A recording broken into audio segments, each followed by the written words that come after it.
In this video, I'm going to show you exactly how to set up a simple bookkeeping system for your business in just a few easy steps.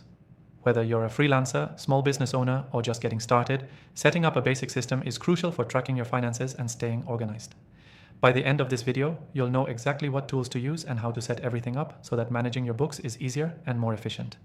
Now, let's jump straight into it. The first thing you need is a software tool to keep everything in one place. There are many options out there, but after testing a lot of them, I found a solution that's simple, affordable, and powerful. We'll be using a software that's perfect for small businesses like yours, and I've got an exclusive free trial link for you in the description below if you want to follow along. Once you have your software, the next step is to create your chart of accounts.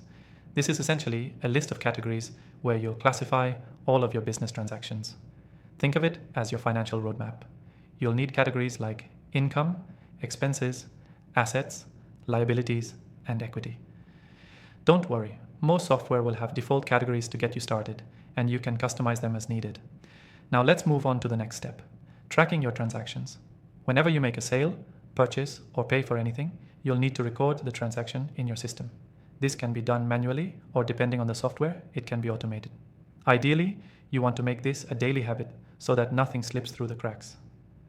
Your bookkeeping system needs to be up to date at all times, and regularly reviewing it will help you spot any mistakes or discrepancies early on.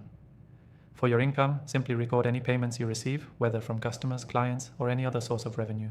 This will help you keep track of how much money your business is generating. For expenses, make sure you're tracking everything from office supplies to utilities.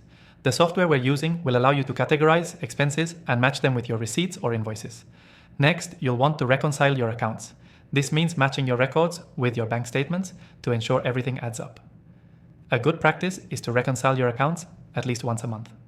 If you're using the right software, this process can be super simple, often with just a few clicks, and don't forget about taxes. You'll want to keep track of your sales tax, income tax, and any other taxes you're liable for. Our software will allow you to set up tax categories so you can track them automatically. This will make your life so much easier when it's time to file your taxes. Lastly, keep your system organized. Regularly back up your data and always have a clear process for handling receipts, invoices, and other documents. Your bookkeeping system only works if you stay consistent with it. A key takeaway from today's video is this: a simple bookkeeping system doesn't have to be complicated. The key is staying organized, using the right tools, and making it a regular habit. Start by choosing the right software, set up your chart of accounts, track your income and expenses, and reconcile your accounts regularly. To wrap up, remember the steps we covered today. Pick the right software, set up your chart of accounts, track your transactions, reconcile monthly, and stay organized. If you want to follow along, don't forget to grab your exclusive free trial of the software we're using. Link in the description. Thanks for watching. Happy bookkeeping, and I'll see you in the next video.